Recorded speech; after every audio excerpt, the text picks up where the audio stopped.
आज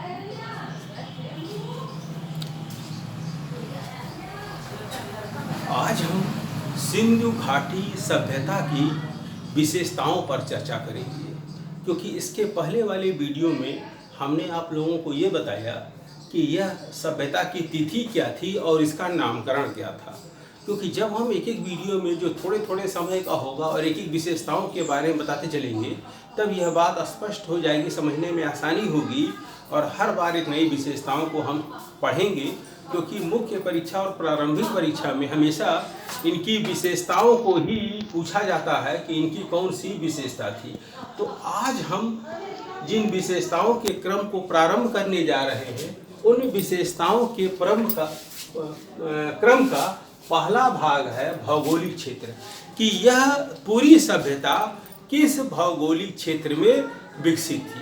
क्योंकि हमने ये पढ़ा है, ये आप लोगों को बताया गया कि यह सभ्यता का जो उद्भव होता है वह अफगानिस्तान, पाकिस्तान के क्षेत्र में होता है और आगे चल कर के यह अफगानिस्तान, पाकिस्तान और भारत के क्षेत्र में इसका पूरा विकास हमको देखने को मिलता है। तो यह क्षेत्र किस नाम से जाना जाता था? तो यह क्षेत्र अति शुष्क क्षेत्र के नाम से जाना जाता था। यह क्षेत्र, जिस क्षेत्र में इस सभ्यता का विकास हुआ, विस्तार हुआ या जन्म हुआ, वह क्षेत्र अति शुष्क क्षेत्र था और जलोढ़ मिट्टी का क्षेत्र माना जाता है। इस क्षेत्र में क्योंकि जलोढ़ मिट्टी अत्यधिक उपजाऊपन के लिए जानी जाती है और अत्यधिक उत्पादन ने ही इस सभ्यता को ग्रामीण सभ्यता से नगरीय सभ्यता की तरफ ले जाने का कार्य किया था। यह क्षेत्र अर्ध मरुस्थलीय कटिबंधीय क्षेत्र के रूप में भी जाना जाता है कि यह जो क्षेत्र था वह अर्ध मरुस्थलीय कटिबंधीय क्षेत्र था। मतलब ऐसा क्षेत्र जिस क्षेत्र में वर्षा कम होती हो। ठीक है, तो पश्चिम से जब हम पूर्व की तरफ चलते हैं तो हम देखते हैं कि कम वर्षा से अधिक वर्षा के क्षेत्र की तरफ हमारा विकास और विस्तार होने को मिलता है। तो जो उसकी भौगोलिक क्षेत्र के बारे में पूछा जाता है तो 3 क्षेत्र पढ़ने को मिलते हैं: अति शुष्क क्षेत्र, जलोढ़ मिट्टी का क्षेत्र एवं अर्ध मरुस्थलीय कटिबंधीय क्षेत्र में इस सभ्यता के फैलने का प्रमाण माना जाता है। तो अगर कहीं पूछा जाए तो इन्हीं 3 क्षेत्रों के बारे में आप इनको टिक लगाइएगा और इनकी विशेषता के बारे में बताइएगा। अब हम ये पढ़ने जा रहे हैं कि इस सभ्यता के लोग किस प्रजाति के लोग थे, क्योंकि इस पर बहुत अनुसंधान हो चुका है और जो अवशेष पाए गए हैं, उन अवशेषों की हड्डियां पाई गई हैं, उन अवशेषों के आधार पर यह पढ़ने और ये समझने का कार्य किया गया है कि इस सभ्यता में जो लोग पाए गए हैं वो किस प्रजाति के लोग थे।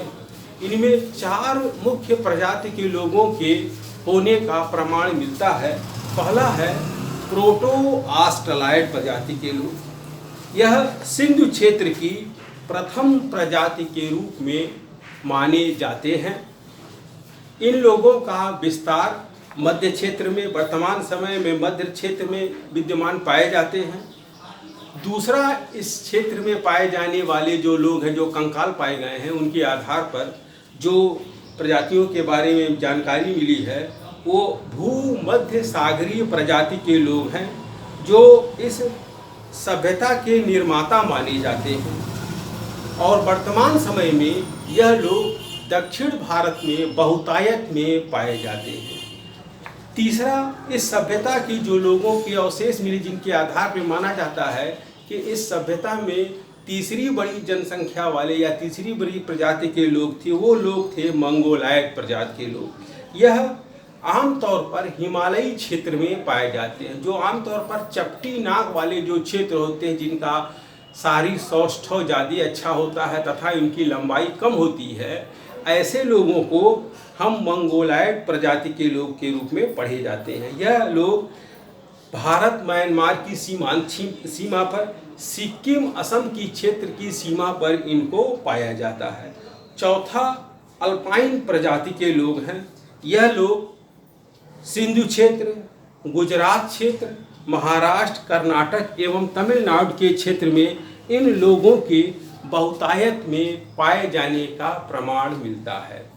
तो इन लोगों की जो अभी तक सिंधु घाटी सभ्यता में जो हड्डियां पाई गई हैं, उन हड्डियों के परीक्षण के बाद यह पता लगाने का प्रयास किया गया था कि इस सभ्यता में जो लगभग 12,99,200 वर्ग किलोमीटर क्षेत्र में फैली सभ्यता थी 2005 के एनसीईआरटी के आधार पे, अब इनका विस्तार लगभग 20 लाख वर्ग किलोमीटर में माना जाता है। लगभग सिंधु घाटी सभ्यता का पूरा विस्तार लगभग 20 लाख वर्ग किलोमीटर क्षेत्र में फैला माना जाता है। धीरे धीरे बढ़ता ही जा रहा है, अर्ध चतुर्भुजीय आकार में इनका विस्तार बढ़ रहा है।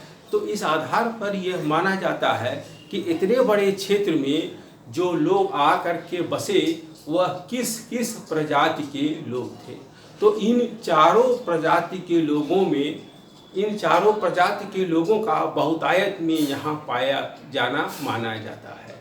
अगले वीडियो में हम इनकी और विशेषताओं के बारे में बात करेंगे कि इनकी उत्पत्ति, क्योंकि ये पूरी सभ्यता क्या भारत में ही जन्म लेती है या भारत से बाहर से यह आयात की हुई सभ्यता है, क्योंकि इस पर अलग अलग इतिहासकारों का अलग अलग मत है, जो अलग अलग तथ्यों के आधार पर यह बताने का प्रयास करते हैं कि यह सभ्यता, कुछ लोगों का यह कहना है कि यह सभ्यता भारत में ही जन्म लेती है, और कुछ लोगों का यह कहना है कि यह सभ्यता बाहर से आयात की हुई सभ्यता मानी जाती है। तो अगले वीडियो में हम आप लोगों को यह बताने का प्रयास करेंगे कि किन इतिहासकारों ने किन तर्कों के आधार पर यह समझाने का प्रयास किया है कि यह सभ्यता कहाँ से आई है, क्या इनका मूल निवास स्थान यही है। इन पर चर्चा हम करेंगे। धन्यवाद।